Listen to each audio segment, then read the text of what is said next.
ng bansa, ihahatid sa bawat Pilipino saan man kayo sa mundo. Ang Pilipinas ngayon. Pakinggan ang bawat kaganapan sa bawat lalawigan. Ito ang Pilipinas ngayon.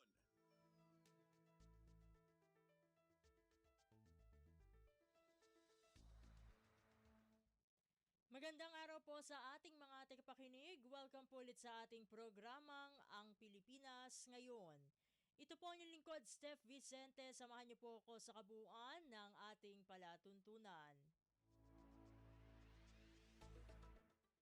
Tulad ng dati, mapakikinggan po ang ulat ng ating mga kapatid na himpilan sa probinsya, ang ating mga segmentong balitang negosyo at kalakalan at balitang sports, maging ang ilan sa mga pangunahing balita mula naman dito sa ating bansa. Yan po sa kabuuan ng ating palatuntunan, ang Pilipinas ngayon. Mga kaganapan sa Kamaynilaan at mga kalapit na lalawigan dito sa Ang Pilipinas Ngayon.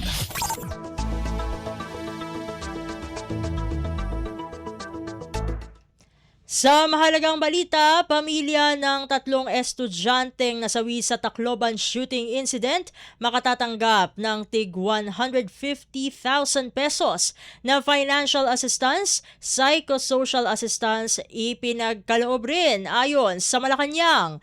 Ang detalye ng balita ihahatid sa atin ni Raquel Bayan. Paabutan ng pamahalaan ng tulong pinansyal ang mga naulilang pamilya ng tatlong estudyanteng nasawi sa insidente ng pamamaril sa San Jose National High School sa Tacloban City. Ayon kay Communications Undersecretary Claire Castro, makatatanggap ang mga ito ng tig 150,000 pesos. Bukod dito, magtutulong rin anya ang Department of Health at Department of Social Welfare and Development sa pagkakaloob ng psychosocial services sa lahat ng apektado ng insidente. Kung matatandaan, una nang sinabi ni Castro na labis na ikinalungkot ni Pangulong Ferdinand Marcos Jr. ang nangyaring insidente at iniutos ang malalimang investigasyon sa pangyayari. Mula sa Malacanang para sa Bagong Pilipinas, Raquel Bayan ng Radyo Pilipinas, Radyo Publiko.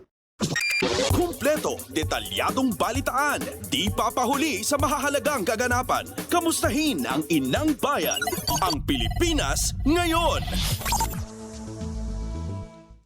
Sa iba pang mga ulat, bukas si Pangulong Ferdinand R. Marcos Jr. na ibaba ang minimum age of criminal responsibility o edad kung kailan maaaring managot sa batas ang isang bata. Ito ang sinabi ni Palace Press Officer Attorney Claire Castro kasunod ng school shooting incident sa Tacloban na kinasangkutan ng dalawang menor de edad. Bagamat hindi tinukoy kung hanggang anong edad maaaring ibaba ang minimum age of criminal responsibility, handaan niyang pag-aralan ng Pangulo ang anumang panukala ukol dito. Kung ano man ang maibibigay na version ng Kongreso at titignan po yan ng Pangulo. Pero sa ating pagkakaalam, yes, open ang Pangulo kung mabababa man ang edad po. Press Officer Attorney Claire Castro. Pasada ng mga balita mula sa Pilipinas para sa mga Pilipino saan man sa mundo. Ang Pilipinas ngayon. Samantala, suportado rin ng pambansang pulisya ang panukalang ibaba ang minimum age of criminal responsibility sa 12 anyos mula sa 15 anyos. Ayon kay Acting PNP spokesperson Alan Ray Co, dumami na ang bilang ng mga menor de edad na nasasangkot sa krimen, ngunit tinitingnan pa rin ng mga otoridad ang bawat kaso para matukoy kung kumilos ang bata ng may sapat na pag-unawa sa kanyang ginawa. Medyo nagkakaproblema na po tayo. As a matter of fact, we studied yung data, yung statistics po natin, medyo tumataas po yung nai-involve na mga CICL, yung mga children in conflict with the law. Kaya po sa amin ay titignan rin po naman kung may acted with discernment. Acting PNP spokesperson Alan Ray Co. Pasada ng mga balita mula sa Pilipinas para sa mga Pilipino saan man sa mundo. Ang Pilipinas ngayon. Sa kaugnay na ulat, maaaring patawan ng parusa ang isang menor de edad depende sa edad nito at uri ng krimen na ginawa batay sa Republic Act No. 9344 o ang Juvenile Justice and Welfare Act of 2006. Ito ang ginawang paglilinaw ni Attorney Josel Batapa Sige ng Batapa Sige and Sige Law Office sa panayam sa Global na Tayo ng Radyo Pilipinas World Service. Sa batas, ang mga maling akala ng publiko hinggil sa pagpapatupad ng Republic Act No. 9344, partikular na ang usapin at pananagutan ng mga menor de edad na nasasangkot sa krimen.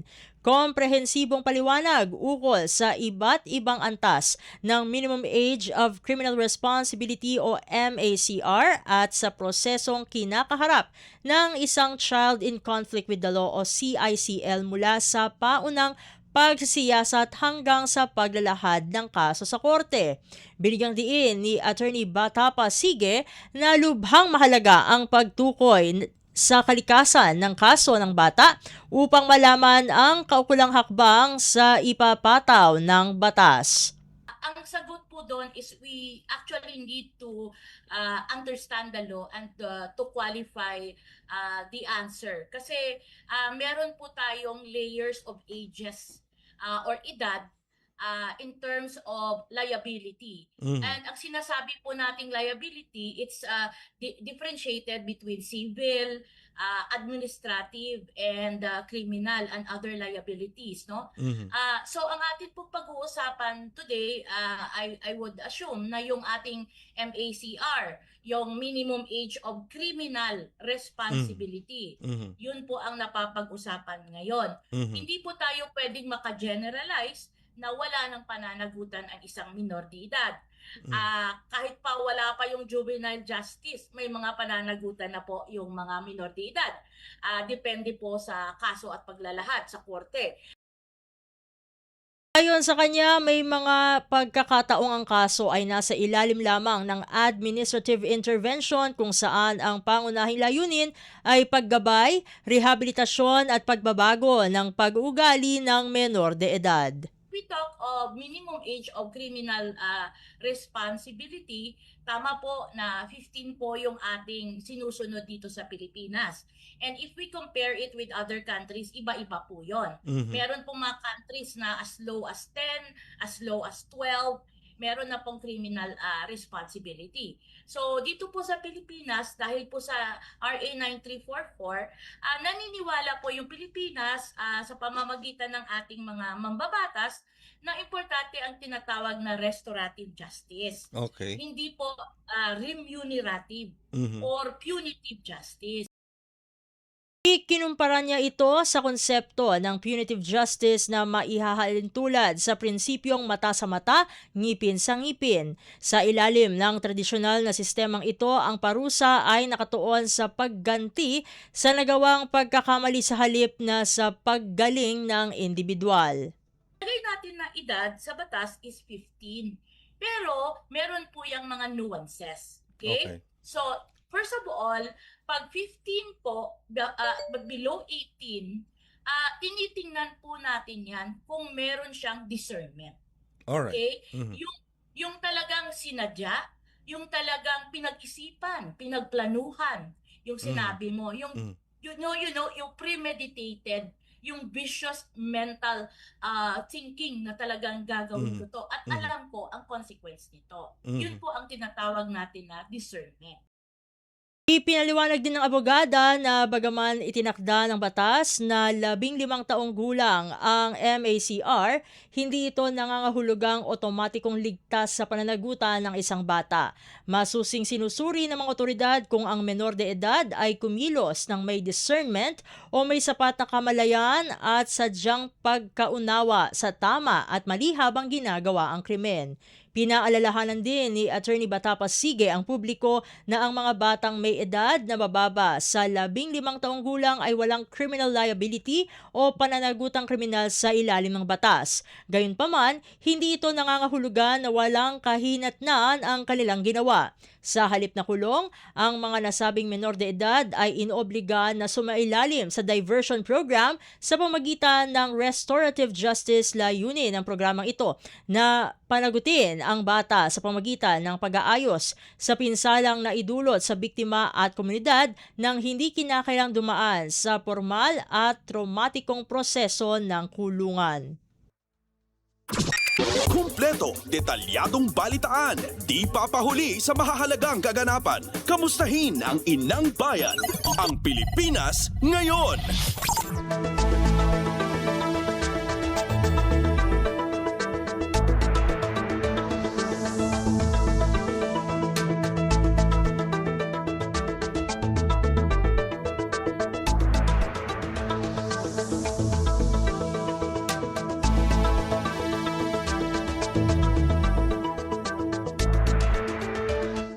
Samantala, disinformation tungkol sa juvenile justice law nilinaw ni Senador Kiko Pangilinan.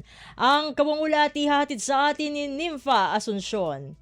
Iginiit ni Senador Kiko Pangilinan na ang pagkalat ng maling impormasyon o disinformation tungkol sa Juvenile Justice and Welfare Act ang isa sa mga dahilan kung bakit may paniniwalang hinihikayat nito ang minor de edad na gumawa ng krimen. Ayon kay Pangilinan, hindi totoo na walang pananagutan ng mga batang lumalabag sa batas. Anya, may malinaw na mekanismo ng accountability sa ilalim ng Republic Act 9344 at labag sa batas ang basta pagpapalaya sa mga minor de edad na sangkot sa krimen. Maaari rin anyang managot ang mga opisyal na nagpapalaya sa kanila kung walang legal na proseso. Binigyang diin ito ng senador kasunod ng insidente ng pamamaril sa San Jose National High School sa Tacloban City kung saan 3 estudyante ang nasawi at 20 ang nasugatan. Kasama ni Pangilinan sa isang online discussion si Juvenile Justice and Welfare Council Executive Director Attorney Tricia Oco na nagsabing hindi solusyon ang pagpapababa ng minimum age of criminal liability at nanawagang labanan ng maling impormasyon lalo na sa social media. Pinaliwanag na sa ilalim ng Juvenile Justice Law, ang mga batang nagkasala ay sumasa ilalim sa intervention, diversion at rehabilitation programs para maiwasan ang pag-uulit ng krimen at matulungan silang makabalik sa komunidad. Nakasaad din sa batas ang pananagutan ng mga magulang, tagapag-alaga at komunidad sa paggabay sa mga kabataan. Mula Senado para sa Bagong Pilipinas, Nympha Asuncion, Radyo Pilipinas, Radyo Publiko. Kumpleto, detalyadong balitaan, di papahuli sa mahahalagang kaganapan. Kamustahin ang inang bayan, ang Pilipinas ngayon. Pansamantala muna nating hinihinto ang ating balitaan upang bigyang daan ng isang maikling panayam kasama po ang ating Department of Social Welfare and Development o DSWD patungkol sa iba't ibang paksa, partikular nga po itong nangyaring school shooting sa Tacloban City.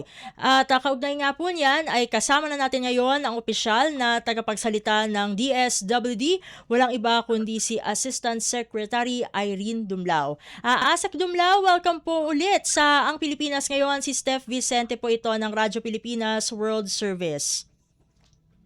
Magandang hapon din sa lahat ng sumusubaybay ng inyong programa.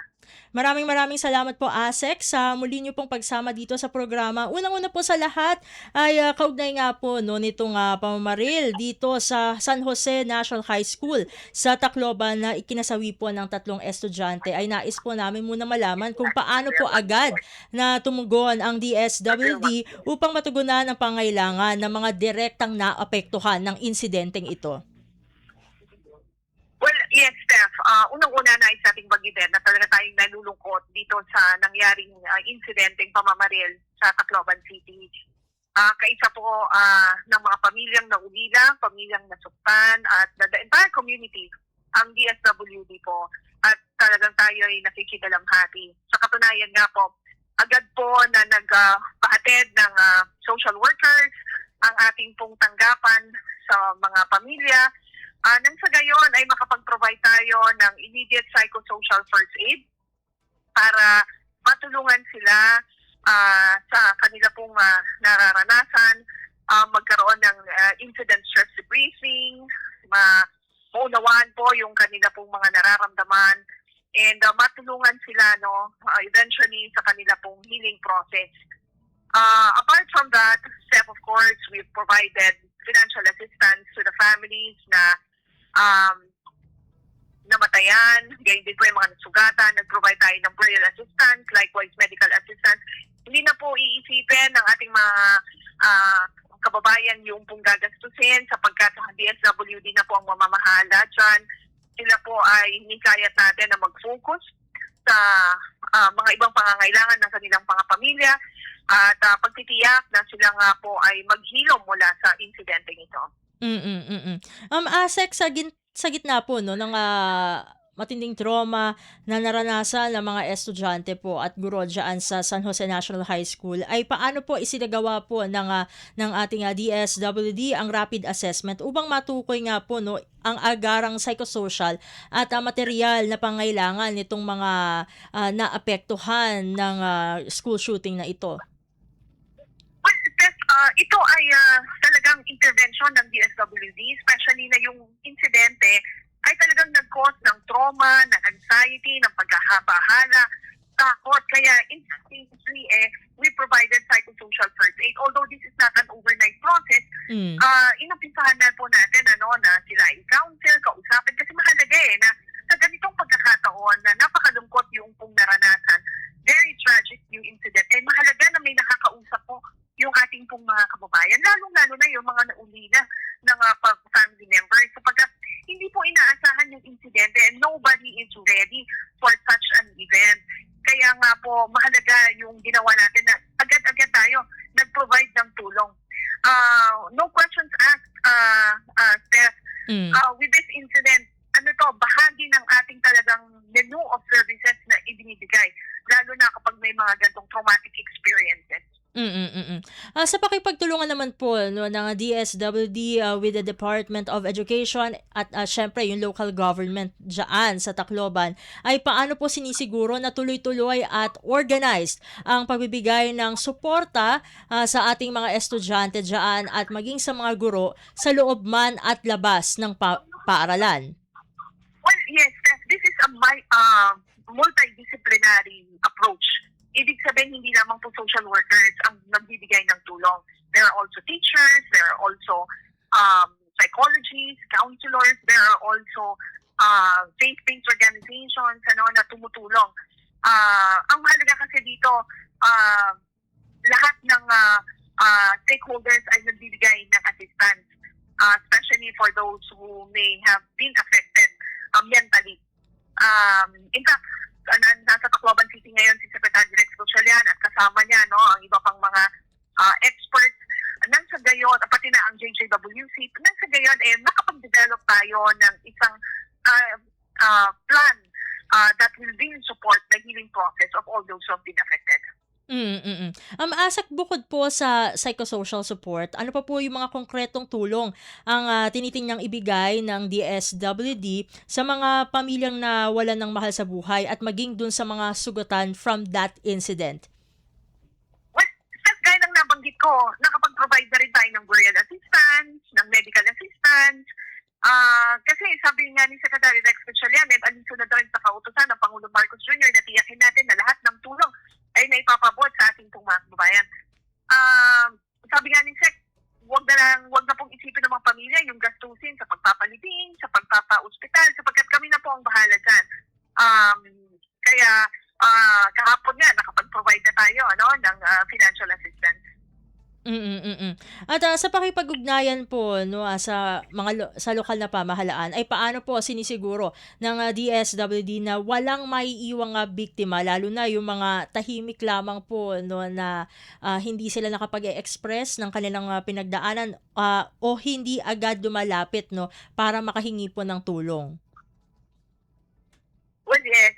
Alam niyo po, ang DSWD ay closely working with the Department of Education so that we could identify sino yung mga teachers, sino yung mga school students na affected, because we understand DepEd is also moving on providing the interventions to them, but we will work with them kasi magsasalita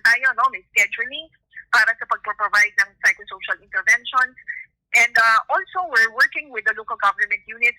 So in that partnership and in that collaboration, that we could ensure that no one will be left behind. Maisingit ko na lamang po ito, Ase, kasi syempre nagiging usapin pa rin, no, yung pag-deal naman doon sa dalawang menor de edad na nasangkot sa insidenteng ito, no. Ano pong interventions naman po yung ibibigay ng DSWD? Kasi mga menor de edad pa rin po ito. First step, we will follow what is provided under the Juvenile Justice Welfare Act. Sinasabi dito, pag 12 to 15 years old, exempt siya from criminal liability, but we will provide the necessary interventions dyan po sa mga bahay pag-asa. Kasi i-commit po sila sa bahay pag-asa. Now is 15 to 18, and we need to determine if the individual acted with discernment, while we don't want to preempt the ongoing investigation and whatever will be the ruling of the court. Ang sa atin kapag nakita po ng korte na the individual acted with discernment, kailangang dalhin po sila sa Regional Center for Rehabilitation for the Youth at magkakaroon ng diversion program para ma-rehabilitate yung individual. Imo-monitor po sila ng court representative para makita kung magkaroon ng pagbabago dun sa behavior following the interventions at provided in the diversion program. Yan po yung nakalagay doon sa batas. Hindi po nangangahulugan na wala po silang magiging responsibility. But of course, the right interventions and the right management as provided under the Juvenile Justice Welfare Act will be followed, Steph. On other matters naman po, ASEC, sa usapin naman po ng disaster response ay kasi parang nagkaroon po ng collaboration ang DSWD with an analytics platform, yung tinatawag na CLIck. Paano po makatutulong ang paggamit ng data analytics platform na ito sa mas mabilis na pagtukoy ng pangailangan ng mga komunidad tulad po ng mga lugar na nahaharap sa krisis? Well, self-information is power. In order to ensure that the necessary assistance is provided to all those who have been affected by emergencies or disasters or crises, mahalaga na may tama tayong informasyon so that we know how to properly plan and how to properly execute our plan. So yung data gathering procedures natin using the necessary technologies ay ginagawa po natin para una matukoy natin sino ang mga apektado, ano yung naging epekto sa kanila, saan-saan sila, and then of course, from there we could plan, map out kung saan yung mga manggagaling yung ating mga tulong, and from there makikita natin how fast we could respond. Yun ang kahalagaan ng meron tayong datos, meron tayong impormasyon, because this will inform our decisions, it will inform our actions. Kaugnay naman po ng serbisyong medikal ay muli nga pong tinatanggap yung mga guarantee letters sa mga butika tulad na lamang po ng isang kilala na pharmaceutical chain. Paano po makatutulong itong mga ganitong hakbang sa mga pamilyang naapektuhan ng mga insidente na nangangailangan po sila ng agarang gamot? ASEC, ayun, mukhang naputol. Ayun, naputol tayo. Ayun, we will try to redial para makakonect tayo ulit kay ASEC Tumlao. Dahil mahalaga ito, bukod syempre, ayun. ASEC, naputol po tayo. Ulitin ko lamang po yung tanong ay kaugnay naman po on other matters. On other matters po, ay kaugnay ng serbisyong medikal ay muli na nga pong tinatanggap ang guarantee letters sa mga butika tulad na lamang po nung isa na kilalang chain ng pharmacies. So paano po nakatutulong ito sa mga pamilyang naaapektuhan ng mga insidente na kung saan kailangan po nila ng agarang gamot? Well, tama yan. Meron tayong partnership with private drugstores. Nauna yung Generica, and then now we have Mercury Drug. Ang kagandahan ng meron tayong partnership na ganito ay mas napapabilis natin at mas nailalapit yung serbisyo ng ating pong pamahalaan sa mga kababayan natin, lalo na yung mga in-crisis information. So with this partnership, makakatiyak po tayo na kung ano man po yung na-prescribe na gamot dito sa mga vulnerable sectors natin ay madi-dispense entirely and fully doon po sa client natin nitong drugstore na partner natin. So, Steph, hindi naiisipin ng ating pong client kung paano bibilhin yung gamot nila, yung mga maintenance medicines because ito po ma-avail nila through this partnership nga po na kung saan yung mga drugstores will accept guarantee letters from DSWD. Matanong ko lamang po, ASEC, no? Kasi ito, hindi lang naman ito yung unang beses. Meron pang mga past, no, na magpagtanggap nitong guarantee letter. So far, ilan na po, no, para lang po sa mga hindi nakakaalam, ilan na po ang mga beneficiaries nitong mga panananggapan na ito ng guarantee letters sa mga botika? I don't have the data right now, Steph, but you can be assured that we have a lot of beneficiaries already or clients benefiting from this partnership. Kasi kung dati-dati pumipila sila for cash sa mga CIU units at crisis intervention units natin, ngayon they will just have to present yung pong medical certificate, yung pong prescription o yung reseta and their ID to our social workers, and they could be issued na the guarantee letter. And that guarantee letter, dadalhin na po nila doon sa butika para po maka-avail ng kanila pong mga gamot na kinakailangan. Take note that this guarantee letter for medical assistance is under the assistance to individuals in crisis situation. And with that po, no, hindi ko na masyadong kukunin ang inyong panahon, ASEC, dahil alam ko po na abalang-abala ngayon, no, ang DSWD sa iba't ibang mga concerns ng ating mga kababayan, especially dun sa nangyari sa Tacloban. Maraming salamat po, ASEC, sa pagsama niyo po muli dito sa Ang Pilipinas Ngayon. God bless po sa inyo at mabuhay po kayo. Maraming salamat din, Steph. Magandang hapon. At ating nakasama dito sa programang Ang Pilipinas Ngayon, ang opisyal na tagapagsalita po ng Department of Social Welfare and Development o DSWD, walang iba kundi si Assistant Secretary Irene Dumlao. Magbabalik po ang programang Ang Pilipinas Ngayon makalipas lamang po ang ilang mga paalala. Magandang araw, si Dingdong Dantes po ito. Nakatira ka ba malapit sa dagat? Uy, sana all by the beach. Pero alam mo bang at risk kayo sa storm surge o daluyong ng bagyo? Storm surge ang tawag sa malalaking alon na nabubuo dahil sa malakas na hangin. At hindi lang ito basta-basta alon na. Pwede itong lumaki ng katumbas ng 2 palapag na bahay. Intense! Kaya naman, kung may banta ng storm surge sa inyong lugar, mag-evacuate na agad bago pa man dumating ang bagyo. Hindi na kailangan magpanik dahil #panatag ang may alam.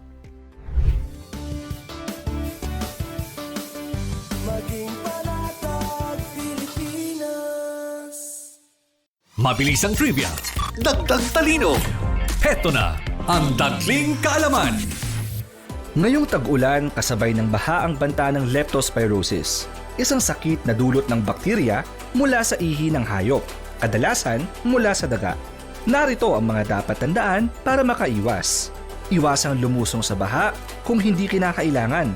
Kung lumusong, agad na maghugas o maligo gamit ang sabon at malinis na tubig.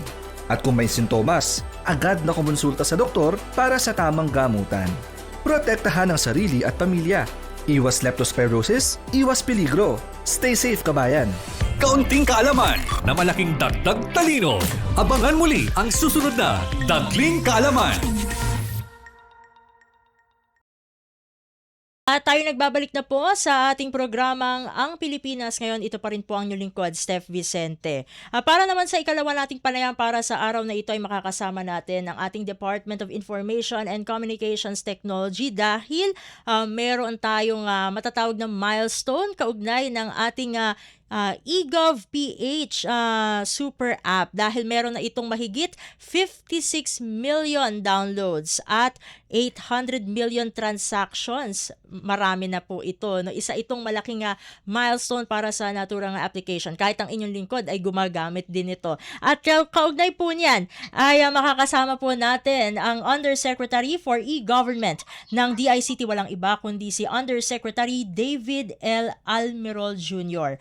Yusek Almirol, welcome po sa Ang Pilipinas Ngayon. Si Steph Vicente po ulit ito ng Radyo Pilipinas World Service. Hi Steph, magandang hapon. Magandang hapon din po, Yusek. Maraming salamat po sa muli niyo pong pagsama dito sa programa. So nabanggit ko na nga po itong milestone na ito, 56 million downloads at 800 million transactions. So sa gitna po nitong mga milestone na ito ay paano po sinusuri ng DICT ang kahalagahan ng mga numerong ito sa pangkalahatang digital transformation ng ating pamahalaan at ano ang ibig sabihin nito sa aktwal na karanasan ng mga Pilipino sa pagkuha po ng services mula sa ating pamahalaan. Oo, Steph, no? Napakaliwanag yung instruction ng ating mahal na Pangulo na dalhin ang gobyerno malapit sa tao. No? So alam naman natin na pag tayo po ay nagtatransact sa government dati ay talagang mahaba yung pila at talagang maraming mga manual processes. No? So pati kami, medyo namangha din kami dun sa adoption na nangyari dito sa ating eGov Super App. No? Ito nga, na nasa 700 times increase nga ng usage comparing last year's transaction. At lumobo nga yung ating download ng mahigit na 56 million downloads na ngayon at nasa mahigit 800 million na transactions. So ibig sabihin nito, tayo mga Pilipino talagang teki tayo, no? So talagang na-appreciate natin na kung pwede naman palang sa bahay na lang mag-transact sa government, dapat doon na lang, di ba? Hindi na kailangan pang bumiyahe o pumila. So sa amin hindi namin ina-expect po yung yung ganung kagrabe yung yung acceptance ng ating mga mamamayan. At nabanggit niyo po kanina, Yusek, yung pagtaas no ng usage nitong ang eGov.ph super app. So ano po kaya no yung mga partikular na salik o polisiya na nag-ambag sa biglaang pagtaas ng adoption rate na ito at paano po ninyo ito pinapanatiling tuloy-tuloy? Kung mapapansin mo, Step, wala tayong mga matinding mga promotions, no? Kung mapansin mo, wala tayong mga billboards or mga TV advertisement man lang. Ang napansin namin yung word of mouth na napansin natin na kapag when someone experience convenience, when someone experience efficiency, they talk about it. No, I think ang nangyari dito dahil especially yung ating national ID, 'di ba? Kung mapansin natin, marami pang walang national ID, yung physical card, nasa 40 million pa yan. No? So, nung in-announce ng PSA na pwede na palang digital, sa eGov na lang, so talagang nag-downloadan sila at ginagamit na nilang digital ID nila ngayon, yung eGov. Pero, hindi lang pala yun ang benefit nila. No? Aside to have digital ID, na-automate na rin pala yung mga iba-ibang mga transactions nila, like ng Pag-ibig, PhilHealth, GSIS, andyan na rin yung NBI clearance, driver's license, BIR, TIN number, at iba-iba pang mga government services na na-discover nila na pag may eGov na pala ako, napakarami na pala mga government services ang nandoon. So, nag-contribute din dito yung mga bagong features na nilagay natin, like yung ELG natin, pati yung pag-apply ng mga permits, pati yung pag-apply ng trabaho, pati yung AI nandyan na din. So, nasa mahigit 1,300 government systems na po ang naka-integrate sa eGov. Kaya po, yan po siguro yung nag-cause po ng massive gamit ng ating mga mamamayan. At dahil lumagpas na nga po no yung bilang ng users na nito nga eGov.ph super app sa original target na 30 million before 2028. Grabe, marami pa po no ang maaaring madagdag kasi 2026 pa lamang po ngayon. Ay paano niyo naman po ina-adjust yung long-term roadmap para sa eGov.ph upang masabayan po ang mas mabilis kaysa sa inaasahan po na bilang ng paglago? napaka-supportive po ng ating mahal na Pangulo. In fact, nagkaroon po siya ng direktiba na bigyan ng pansin po at malagyan ng sustainability. Ito po nga napakagandang priority project ng Marcos administration. At kausap din po namin ang DBM. Actually, last week lang, I had a meeting with the Secretary Kim ng DBM, and we're so lucky na na even our DBM Secretary is a tech guy, no, naintindihan niya yung automation at ganda talaga ng pag-unify. Kasi hindi lang ito basta lang technology, no? Ang laki ng tipid natin. Kasi kung meron ka na palang teknolohiyang ganito na pampadali ng buhay, aside sa matitipid ng ating mga citizen, pati pa yung mga government agencies na paulit-ulit yung mga expenses nila sa data encoding, data gathering, capturing ng information, biometrics, paulit-ulit na document na sinasubmit, pwede naman palang once na lang, di ba? Na kapag nag-submit ka ng information mo or document mo sa isang sistema, ina-automate na lahat. So imagine yung double effect, no, to save a lot of taxpayers' money. Hindi lang yung gastusin talaga ng mamamayan yan, personal, na makatipid sa gasolina or biyahe, malaking tipid din pala ito sa ating mga government agencies. In fact, Step, I don't know if you've heard na when we launched this automation, nakatipid kami ng mahigit 60% sa aming mga expenses dahil nga hindi na umuulit yung mga proseso. So, ito pa lang, ang laki na po ng ating benefit sa ating ginagawa ngayon sa eGov Office. At ito nga po nga eGov PH Super App ay yun nga po nagsisilbing one-stop platform, no, para sa mahigit 1,300 government systems. Hindi po yan biro, no, 1,300 yan. So paano po tinitiyak ng DICT na maayos po yung magiging integration at interoperability ng iba't ibang ahensya na may kanya-kanya pa pong sistema at proseso? Step, actually hindi lang ito DICT yung gumagawa nito, no. Ang achievement po ng 28 na platforms, isa lang po si eGov app sa ating successful na launch, no. Ito ay collaboration ng napakaraming government agencies. Ang nakakatuwa po sa Marcos administration ay parang for the first time na mga government agencies po ay nagsasanib puwersa for a common goal, no, to make sure that to bring better service sa ating mga mamamayan. Ngayon po ang ginagawa natin ay to make sure po na every datos po kasi ay nasa agency, wala sa amin, no. So example, pag nag-click ka ng PhilHealth mo, naka PhilHealth yung data. Pag nag-click ka naman ng National ID mo, naka PSA ang data. So ang ginagawa lang ng DICT is basically to unify yung interface at yung interoperability para hindi na umuulit-ulit.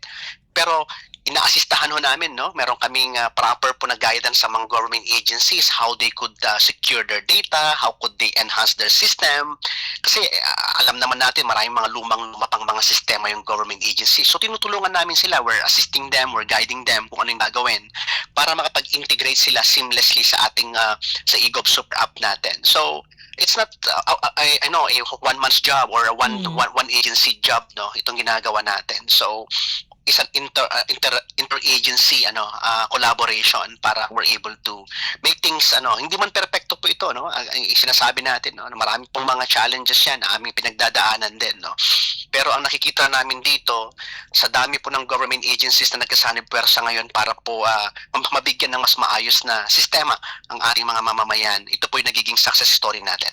Ito naman po, no, marahil yung mga hindi pa po nakaka-download, no, nitong eGov PH Super App ay maaring medyo nag-aalinlangan, nag-hesitate, no, due to some cybersecurity concerns. So sa panig po ninyo, no, just to give them the proper information on this, ano po yung mga advanced cybersecurity measures na ipinatutupad po ng DICT upang maprotektahan ang data ng mga user po, no, nitong eGov PH Super App laban sa hacking, data breaches o misuse? Yan po yung number one na priority natin, Step, no. Anong ginawa natin itong eGov, talagang hindi yung number 2 or number 3, yan yung number 1, no. Kasi alam mo ninyo, ang trust and confidence ng tao ay kapag nagagamit yan ng maayos at alam niyang secure yung kanyang data, no. So priority ho natin yan. Kaya naglagay ho tayo ng napakaraming mga layers of security at alam nyo ba na full encrypted po, no, yung mga personal information natin sa eGov. Ibig sabihin, kahit nabuksan mo po yung data natin, walang mababasa, naka-encrypt siya, no. So meron siyang hashing or tokenization na sinasabi natin technically, para po kahit na ma-hack yan or wala pong mababasa at all na data, walang silbi yung data nga makikita. Pero aside po sa encryption na ginawa natin, naglagay pa tayo ng maraming layers of security. Napaka-importante po yan. At hindi po to bago, no? We ask also guidance of other advanced countries. In fact, andito po ako ngayon sa United Nations Forum. Isa po ito sa pinag-uusapan namin. So we're learning and we're adapting a lot of advanced technology po ng ibang bansa. So hindi po tayo nag-eksperimento dito. We're not starting from zero. We're able to adapt yung mga makabagong teknolohiya natin. Kasama na po dyan ang cybersecurity. And speaking of concerns po, no, sa ilalim po ng E-Governance Act or Public Act 12254, no, na of course nag-uutos, no, sa mga government agencies na i-digitize o i-integrate ang kanilang serbisyo. Ano pa po yung mga masasabi pa pong hamon sa pagpapatupad dito, lalo na sa mga agencies na kulang, no? Hopefully wala na masyadong ganito kasi nasa digital age na tayo, no, pero meron pa rin siguro na medyo kulang pa rin sa technical capacities. Napakaganda po itong bagong batas, no, na pinirmahan ng ating mahal na Pangulo, no. Alam mo, sa ibang bansa matagal na pong meron pong mga GovTech Singapore, GovTech Korea, yung mga e-Gov office po nila, no. Yung iba nga yan 20 years ago, 10 years ago. Pero for the first time po, no, nagkaroon na po tayo ng e-Gov office. So under the new law po ay meron na pong bagong opisina under DICT. Ang pangalan niya ay E-Government Unified Project Management Office.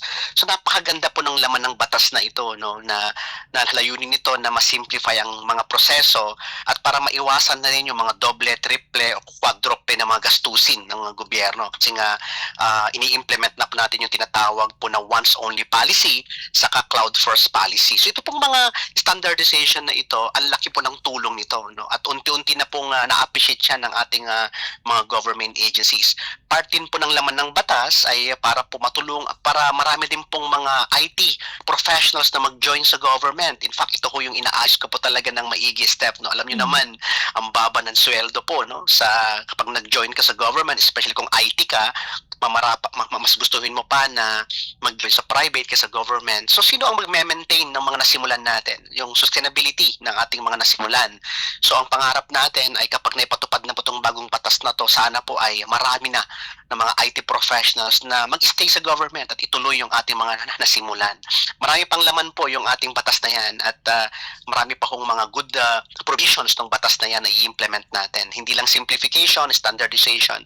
Kasama na rin po dyan po, no, yung compliance ng mga agencies na mag-integrate na rin po sila sa mga ginawa ng administrasyon.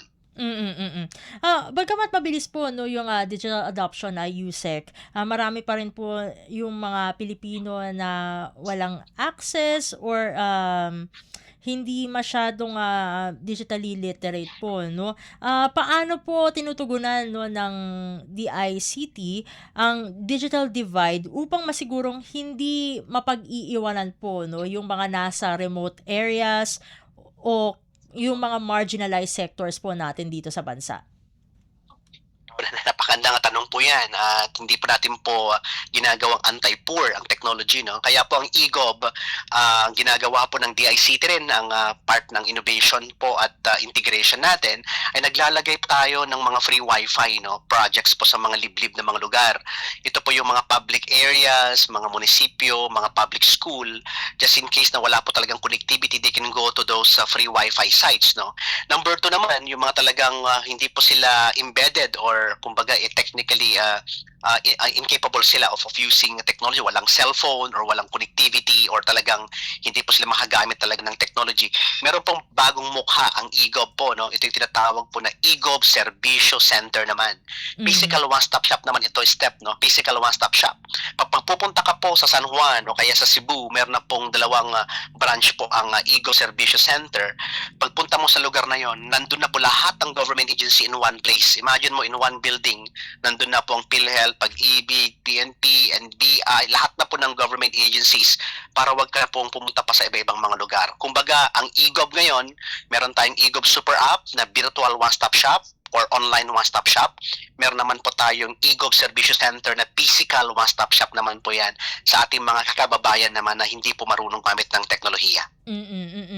That's good to know po para at least ay kahit paano ay yun nga po no ma-address po ay itong tinatawag na digital divide. Yusek, ito na lamang po siguro no bago ko po kayo pakawalan sa mas malawak po na perspective ay paano po nakikita ng DICT ang papel ng eGov PH Super App sa pagbabago ng kultura ng bureaucracia dito sa ating bansa mula sa tradisyonal na manual processes tungo sa isang mas transparent, efficient at citizen-centered na pamahalaan.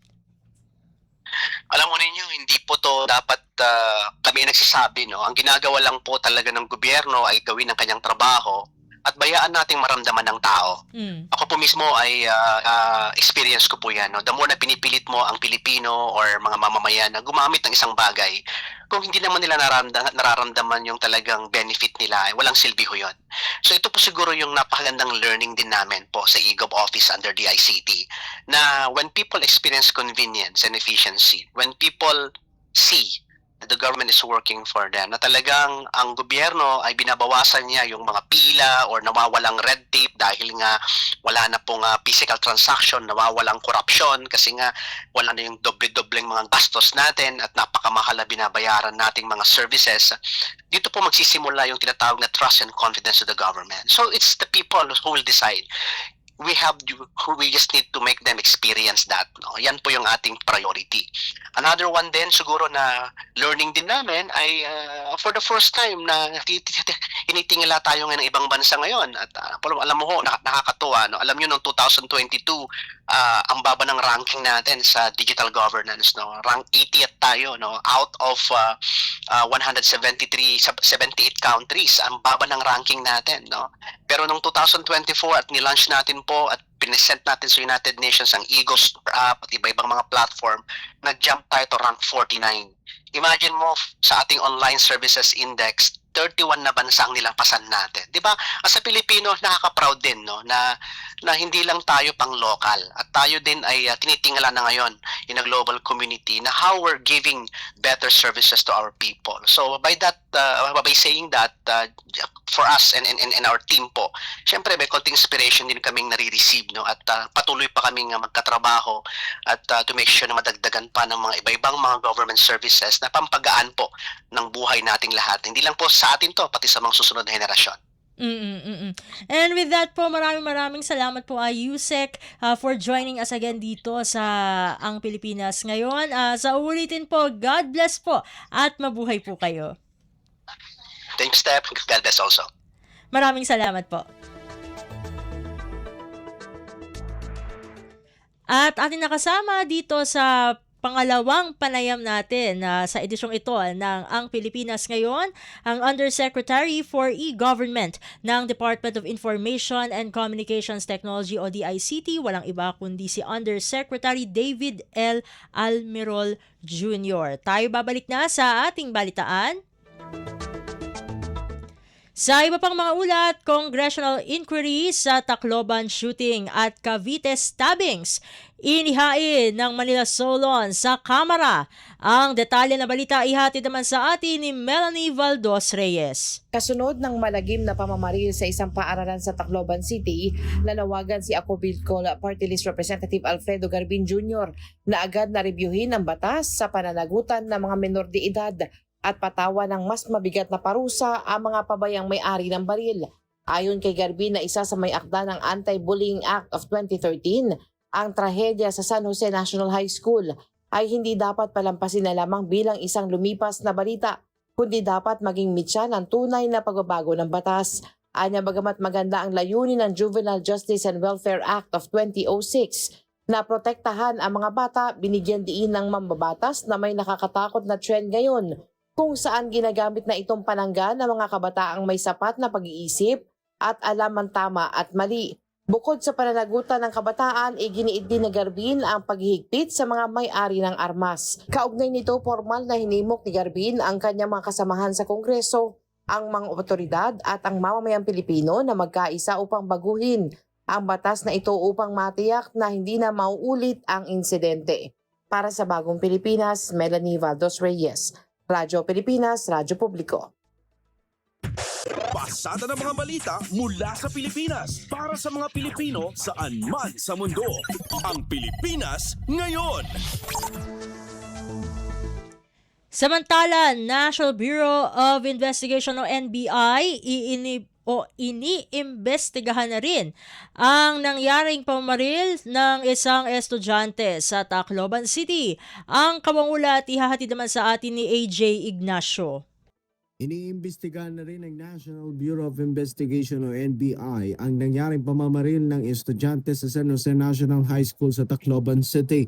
Ayon nga kay NBI Director Attorney Melvin Matibag na patuloy ang isinasagawang fact-finding team maging ang investigasyon sa nasabing insidente at pinakikilos na nila ang kanilang mga tauhan sa pagkalap ng impormasyon.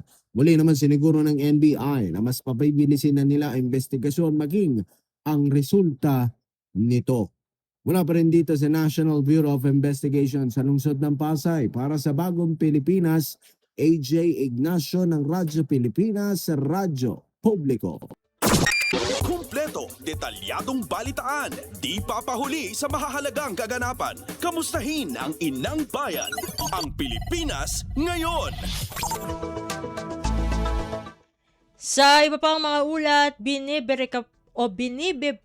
biniberipika pa rin ng pulisya ang kumakalat na screenshot sa social media na sinasabing usapan ng dalawang menor de edad na sangkot sa Tacloban shooting incident. Lumalabas kasi sa usapan ng dalawa na tila pinagplanuhan ang naturang pamamaril. Ayon sa tagapagsalita ng PNP na si Police Colonel Allen Reyco, kabilang ang isa sa shooter sa mga online group kung saan pinag-uusapan ang harsh o mararahas na content. Doon po sa initial na investigation natin, lalo na po itong si CICL alias Nash, ay heavily influenced po ng online content. Meron po kaming nakita na aside from his own post na mga violent videos, meron pa pong tinitignan tayo na iba po pong grupo or mga kinakasalihan niya kung saan na pwedeng nag-udyok sa kanya para gawin po ito. Si acting PNP spokesperson Allen Reyco. Pasada ng mga balita mula sa Pilipinas para sa mga Pilipino saan man sa mundo. Ang Pilipinas ngayon. Samantala, Philippine National Police o PNP nanawagan sa mga magulang at guro na tumulong bantayan ang online activities ng mga menor de edad. Ang detalye ng balita ihahatid naman sa atin ni J. Mark Dargala. Nanawagan ng Philippine National Police para sa matibay na pakikilahok ng mga magulang at paaralan upang bantayan ang paggamit ng social media gayon din ng iba pang mga gadget ng mga bata. Hindi kasunod rin ang batugong pamamaril sa San Jose National High School sa Tacloban City na kinasasangkutan ng dalawang minor de edad. Ayon kay PNP Police General Jose Melencio Nartates Jr., ang mga magulang o guardian na magsisilbing unang depensa ng mga bata sa paggamit nito ng social media at iba pang gadget. Nanawagan din ng PNP sa pamunuan ng mga eskwelahan na magsilbing katuwang nila sa pagbabantay sa pamamagitan na maagang pagtukoy sa pagbabago ng mga kabataan upang agad masagkaan habang maaga pa. Ang nangyaring shooting spree noong Hunyo 22 ay magsisilbing palatandaan ani Nartates ng posibleng marahas na layunin na unang nakikita ng mga kabataan sa mundo ng online. Para sa Bagong Pilipinas, Radyo Pilipinas, Radyo Publiko. Kumpleto, detalyadong balitaan, di papahuli sa mahahalagang kaganapan. Kamustahin ang inang bayan, ang Pilipinas ngayon. Sa iba pang mga ulat, mahalaga ang pre-trial conference dahil dito inilalahad ng prosecution at defense panel ang magiging takbo ng aktwal na impeachment hearing sa Senate Court. Ito ang sinabi ni House Prosecution Panel Legal Spokesperson Attorney Benjamin Tolosa sa panayam nito sa Radyo Pilipinas World Service. Ayon kay Attorney Tolosa, bago magsimula ang aktwal na impeachment trial sa Senado, nagkakaroon muna ng tinatawag na pre-trial conference kung saan pag-uusapan dito ang mga issue na kanilang tatalakayin at ililista na rin ang mga saksi na ipipresenta ng magkabilang panig. Ani Attorney Tolosa, kung mayroong mga bagay na mapagkakasunduan na sa pre-trial conference, ang dalawang partido hindi na ito kailangan pagtalunan pa sa korte, kaya mas napapabilis nito ang aktwal na gagawing paglilitis. Aniya, kung ano lamang ang naipresenta at napag-usapan sa pre-trial conference na mga issue, iyon lamang ang pagtatalunan at hindi na pwedeng magpasok pa ng mga bagong ebidensya sa aktwal na paglilitis sa korte. Dagdag pa ni Attorney Tolosa, kapag natapos na ang pre-trial conference, dito na itinatakda ang mga magiging pagdinig sa korte at kung gaano ito katagal base sa ilalabas na pre-trial order ng impeachment clerk. Ang ginagawa ko sa pre-trial conference, we simplify the issues.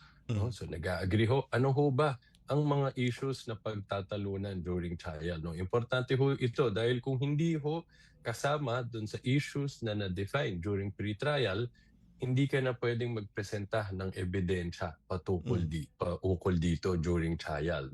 So dito din ho, kailangan na din hong ilista na ho ang mga witnesses na ipepresent ng mga parties para maayos na din ho ang schedule ng mismong trial, and then pagkatapos din ho pati ho yung tinatawag na stipulation of facts, kung meron hong mga factual matters, mga ibang bagay na pareho naman hong inaamin na magkabilang panig para hindi na ho kailangan pa magpresenta ng ebidensya during the trial itself.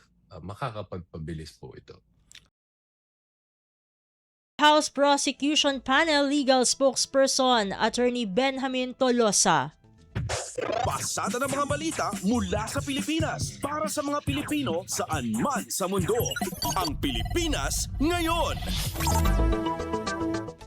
At yan ang mga mainit na kaganapan para sa araw na ito. Samantala, ating antabayanan ang mga ulat mula sa ating mga kapatid na himpilan sa probinsya para sa Regional News. At sa pagbabalik po yan ng Ang Pilipinas Ngayon, makalipas lamang ang ilang mga paalala. Mabilis ang trivia, dagdag talino. Heto na ang Dagling Kaalaman.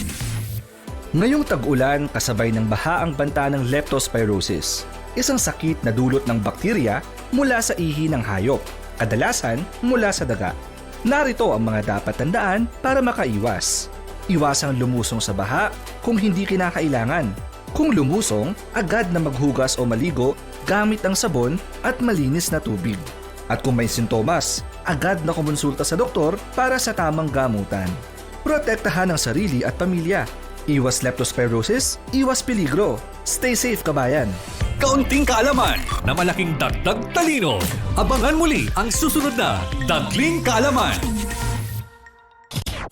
Balita mula sa lalawigan sa bawat rehiyon ng ating bayan. Dito sa Ang Pilipinas Ngayon.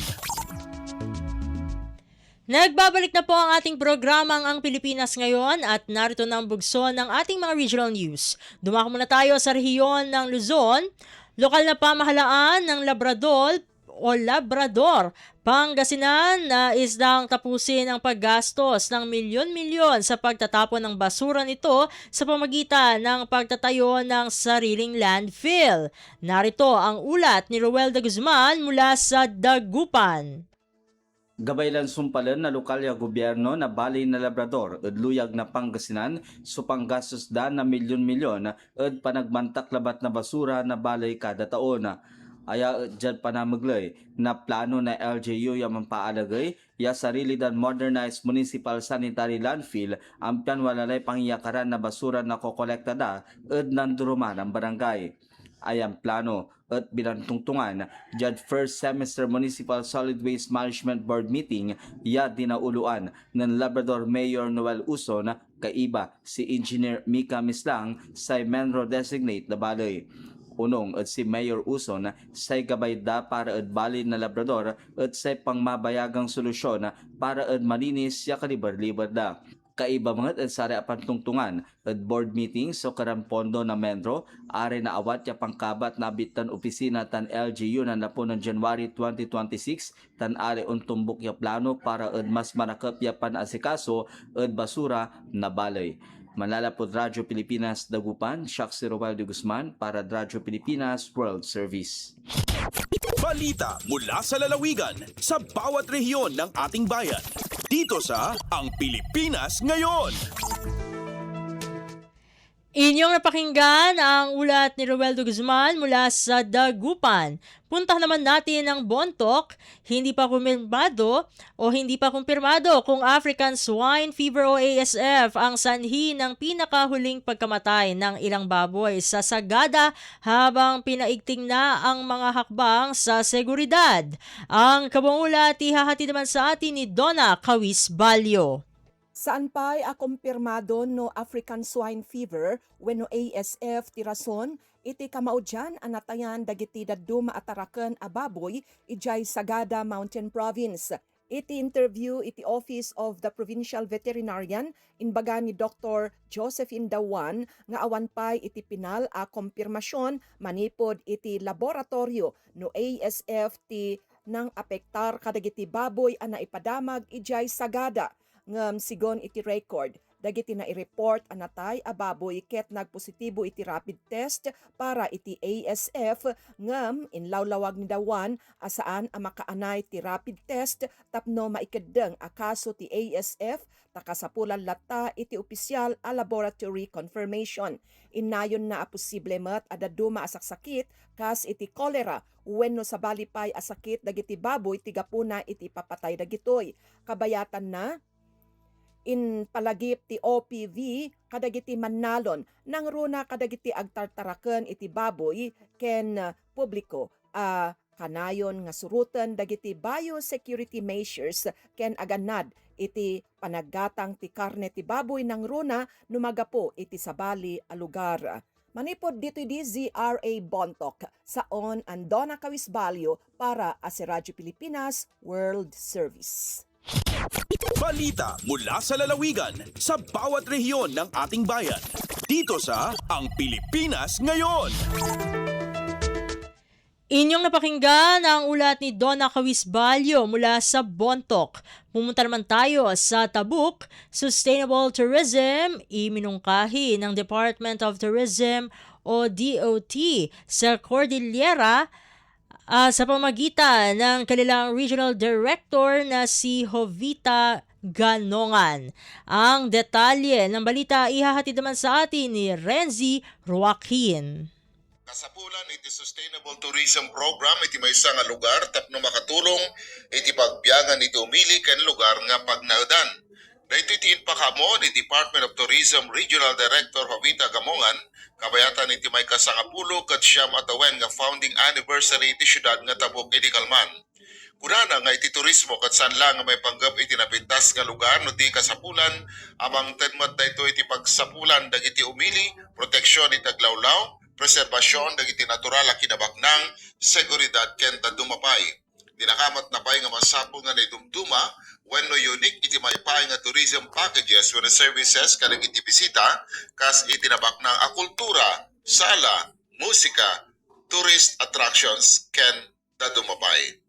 Manipod DCRK Tabuk City, Renzi Joaquin akipadpadamag para iti Radyo Pilipinas World Service. Balita mula sa lalawigan sa bawat rehiyon ng ating bayan. Dito sa Ang Pilipinas Ngayon. Inyong napakinggan ang ulat ni Renzi Joaquin mula sa Tabuk. Dakoy naman natin ang Lucena. Mahigit 1,000 residente sa Alqueres na kinabang sa serbisyong pangkalusugan ng probinsya ng Quezon. Ang kabuang ulat ihahatid naman sa atin ni May Formaran. Nakinabang ang mahigit 1,000 residente sa mga isla ng Alabat, Perez at Quezon sa iba't ibang programa na inihatid ng pamahalaang panlalawigan ng Quezon sa ilalim ng malawakang kalinga sa Mamamayan Caravan. Ayon sa pabatid ng Quezon PIO, bukod sa serbisyong medikal, inilapit din sa mga residente ang tulong pinansyal, programang pang-edukasyon at suporta para sa sektor ng agrikultura at pangingisda. Sa unang araw ng programa sa Perez, umabot sa 2,600 na residente ang nabigyan ng medical consultation, dental at optical services, laboratory services, bukol screening, libreng gamot at iba pang serbisyong pangkalusugan. Naihatid naman ang kalinga sa mamamayan libreng gamutan sa Alabat kung saan nakinabang dito ang mahigit 2,040 na mamamayan. Samantala, tinatayang mahigit sa 3,200 na residente sa bayan ng Quezon ang nahatira ng libreng serbisyong medikal, gaya ng libreng konsultasyon, dental and optical services, laboratory services at ang pamamahagi ng libreng gamot. Kasama dito ang Provincial Treasurer's Office at PSWD sa paghahatid ng tulong pinansyal para sa mga benepisyaryo. Maraming residente rin ang nakinabang sa mga programang Strengthening Access to Education College Assistance Program o STAN-C, Educational Assistance at STAN Kalinga sa Mamamayan, tulong pinansyal mula sa Kapitolyo. Nagkaroon din ng serye ng consultation ng Office of the Provincial Agriculturist sa mga magsasaka, magniniyog at mangingisda sa Perez, Alabat at Quezon kung saan personal na pinakinggan ng mga opisyal ang hinaing ng mga residente kabilang na ang kakulangan sa puhunan at kagamitan para sa kanilang kabuhayan.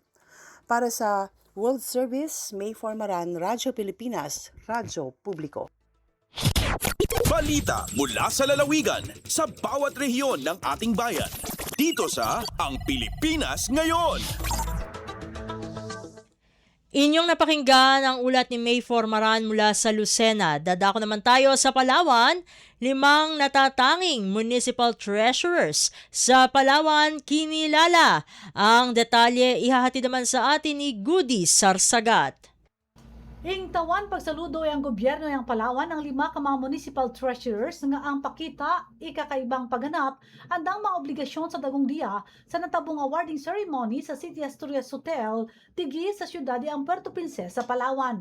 Agpanguna bilang top 1 municipal treasurer si Maximo Ardoña ang munisipyo ang El Nido, pangalawa si John Reynan Espirido ang munisipyo ang Nara, pangatlo si Renato de Vera ang munisipyo ang Culyon.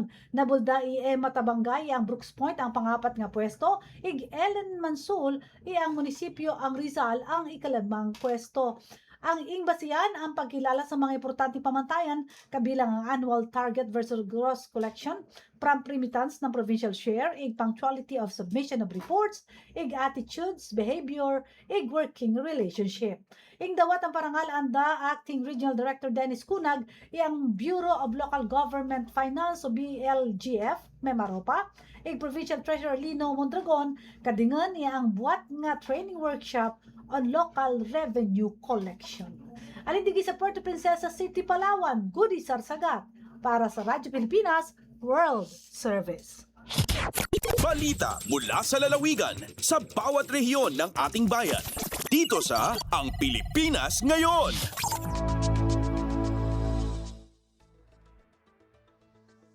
Inyong napakinggan ang ulat ni Goody Sarsagat mula sa Palawan. Puntahan naman natin ang Kabisayaan. Calbayog City nakiisa sa Global Observance ng International Day Against Drug Abuse and Illicit Trafficking 2026. Narito si Suzette Pretencio para sa balita mula sa Calbayog. Nakiusa ang Calbayog City sa Global Observance sa International Day Against Drug Abuse and Illicit Trafficking o IDADAI 2026.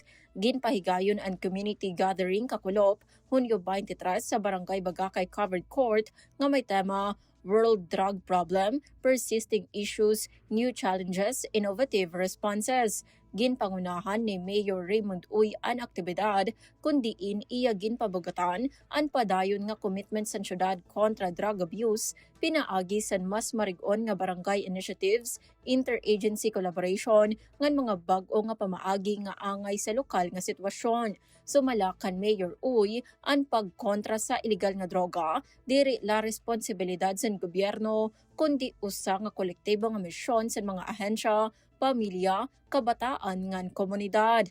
Nagpaabot liwat sa mensahe sa suporta ang mga partner agencies sugad sa PNP, PDEA, DILG ngan City Anti-Drug Abuse Council. pinaagi san idadait 2026 ginpamatud-an san Calbayog City an era panindugan nga magpadayon sa pagtukod san mas talwas mahimsog ngan drug-free nga mga komunidad. Matikang sa Radyo Pilipinas Calbayog, ini si Suzette Pretencio para sa Radyo Pilipinas World Service. Balita mula sa lalawigan sa bawat rehiyon ng ating bayan. Dito sa Ang Pilipinas Ngayon. Inyong napakinggan ang ulat ni Suzette Pretencio mula sa Calbayog. Dakuy naman natin ang rehiyon ng Mindanao. Dalawang Fisherfolk Association sa lungsod ng Tandag, Surigao del Sur nakatanggap ng Norwegian Marine Fish Cages mula sa Bureau of Fisheries and Aquatic Resources o BIFAR. Ang detalye ng balita ihatid naman sa atin ni Raymond Aplaya mula sa Tandag.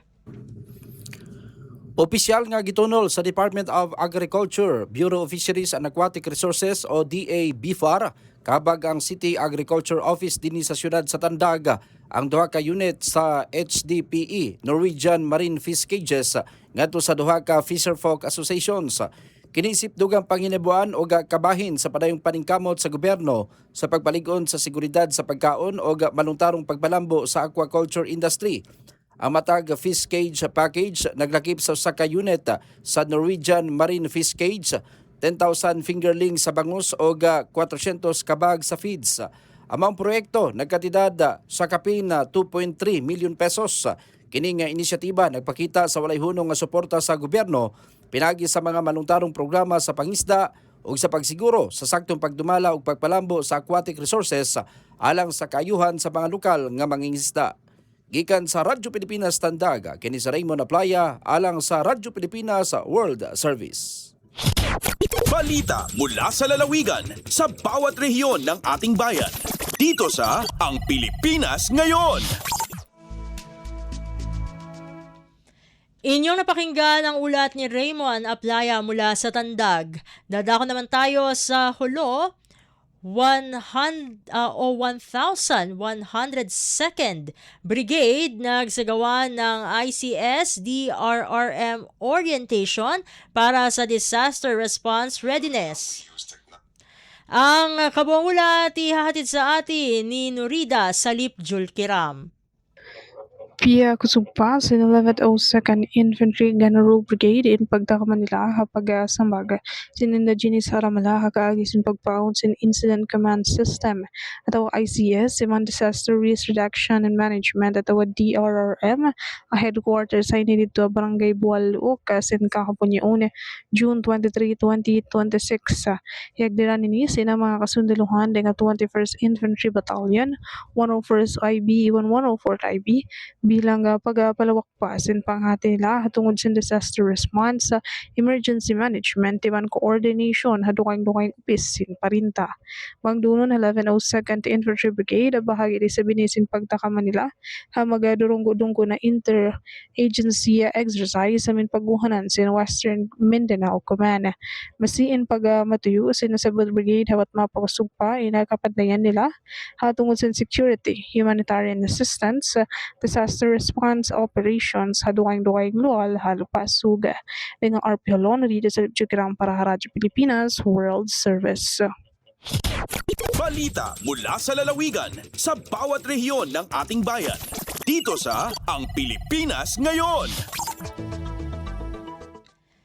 At inyong napakinggan ang ulat ni Nurida Salip Julkira mula sa Holo. Dito na nagtatapos ang ating regional news. Didiretso na tayo sa ating segmentong Balitang Negosyo at Kalakalan.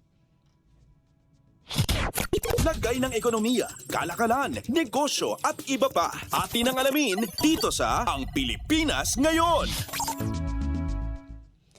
Napanatili ng Pilipinas ang pagiging nangunguna sa budget transparency sa Southeast Asia ayon sa pinakahuling resulta ng Open Budget Survey o OBS na isinagawa noong 2025.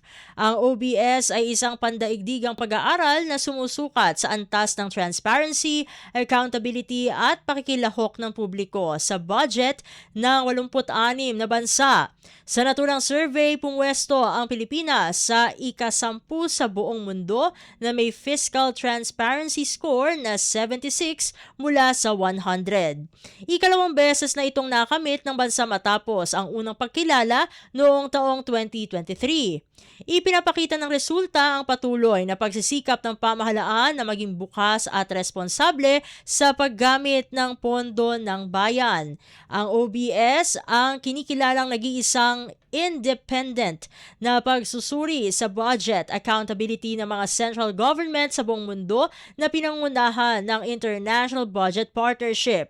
Layunin nitong suriin at mapabuti ang mga proseso ng pambansang budget upang higit pang mapalakas ang transparency at mahusay na pamamahala.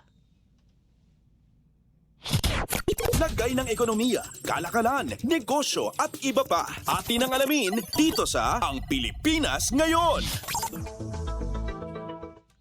Sa iba pang mga balita, nagtala ng 6.2% nakita ang Pension Booster Program ng Social Security System o SSS mula January hanggang May 2026. Ayon kay SSS President at Chief Executive Officer Robert Joseph Declaro, nananatiling matatag ang performance ng programa sa kabila ng mga hamon sa ekonomiya. Mas mababa ito kumpara sa 6.83% noong 2025, ngunit mas mataas pa rin sa 4.77% na 91-day Treasury Bill Rate. Sinabi naman ni Finance Secretary Frederick Go na patunay ito ng patuloy na pagpapalakas ng seguridad sa pagretiro ng mga manggagawang Pilipino. Umabot naman sa 699 million pesos ang kontribusyon sa programa noong 2025, mas mataas ng 21.8% kumpara noong 2024. Hinikayat naman ng SSS ang mga miyembro na mag-ipon ng maaga sa pension booster upang mas mapalago ang kanilang pondo para sa pagreretiro. Lagay ng ekonomiya, kalakalan, negosyo at iba pa. Atin ang alamin dito sa Ang Pilipinas Ngayon. Samantala, naisama na ang Bureau of Internal Revenue o BIR bilang isa sa mga unang dalawang ahensya sa National Single Window Integrated Trade Facilitation Platform o NSWITFP ng Department of Information and Communications Technology o DICT. Kasabay nito, matagumpay na naipaloob sa sistema ang Electronic Authority to Release Imported Goods matapos makapasa sa User Acceptance Testing. Kasama ng National Tobacco Administration o NTA, bahagi ito ng pilot go-live operation ng Digital Trade Platform na inilunsad noong June 19, 2026. Ayon kay BIR Commissioner Charlito Martin Mendoza, layunin ng sistema na pabilisin ang proseso ng importasyon, mabawasan ang red tape at gawing mas episyente ang mga transaksyon sa gobyerno. Suportado rin ito ng Department of Finance o DOF bilang bahagi ng digital transformation ng ahensya. Inaasahang madaragdagan pa ang mga ahensyang isasama sa platform para sa mas mabilis at mas maayos na trade facilitation sa bansa. Lagay ng ekonomiya, kalakalan, negosyo at iba pa. Atin ang alamin dito sa Ang Pilipinas Ngayon. Sa iba pang mga balita, ipinatutupad na ang bagong estratehikong pamamaraan ng Department of Agriculture, Philippine Fiber Industry Development Authority o DA-PhilFIDA na magpapalakas sa industriya ng hibla. Ayon kay DA-PhilFIDA Executive Director Arnold Ali Atienza, obligado na ang kanilang mga tauhan na magtanim ng abaka pagkatapos sugpuin ang pag-atake ng mga peste sa mga taniman. Dagdag pa ng opisyal na mahalaga pa rin ang suporta ng mga lokal na pamahalaan upang mas lalong sumigla ang nasabing industriya. Binigyang diin pa ni Atienza na sagana sa abaka ang buong bansa. Merong programang ahensya na naglalayong turuan ang mga asawa ng mga abakalero na gumawa ng mga abaka school bag na maaaring maibenta ng 900 pesos bawat isa. Patuloy ang isinasagawang pag-aaral ng ahensya sa mga produkto na mayroong halong abaka tulad ng bulletproof vest, plastic, papel, plywood, armchair at iba pa. Lagay ng ekonomiya, kalakalan, negosyo at iba pa. Atin ang alamin dito sa Ang Pilipinas Ngayon. At sa pagtatapos ng ating segmento, narito naman ang palitan ng salapi ngayong araw, Hunyo 24, 2026. Ang US dollar ay nasa 61 pesos and 36 centavos, habang nasa 38 centavos naman ang Japanese yen. Ang Singaporean dollar ay nasa 47 pesos and 35 centavos, habang nanatili sa 4 centavos ang South Korean won. Ang Chinese yuan ay nasa 9 pesos and 3 centavos, habang nasa 7 pesos and 83 centavos naman ang Hong Kong dollar. Ang British pound ay nagkakahalaga ng 81 pesos and 2 centavos, habang nasa 69 pesos and 85 centavos naman ang euro. Ang Canadian dollar ay nagkakahalaga ng 43 centavos o 43 pesos and 18 centavos, habang katumbas naman ng 16 pesos and 16 pesos and 34 centavos naman ang Saudi Arabian Riyal. Lagay ng ekonomiya, kalakalan, negosyo at iba pa. Atin ang alamin dito sa Ang Pilipinas Ngayon.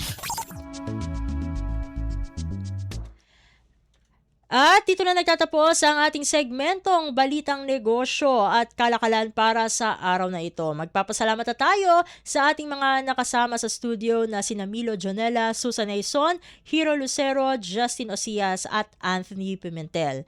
Maraming salamat po, hanggang sa susunod na edisyon ng ating palatuntunang Ang Pilipinas Ngayon. Huwag kalimutang mag-like, mag-follow at mag-subscribe na sa mga social media account page o channel ng Radyo Pilipinas World Service upang maging laging updated sa mga mahalagang balita. Ito pong muli ang inyong lingkod, Steph Vicente. Mabuhay po tayong mga Pilipino. At yan ang Pilipinas Ngayon. Muling samahan sa parehong oras at alamin ang pinakahuling mga kaganapan at balita saan man kayo naroon. Ang Pilipinas Ngayon.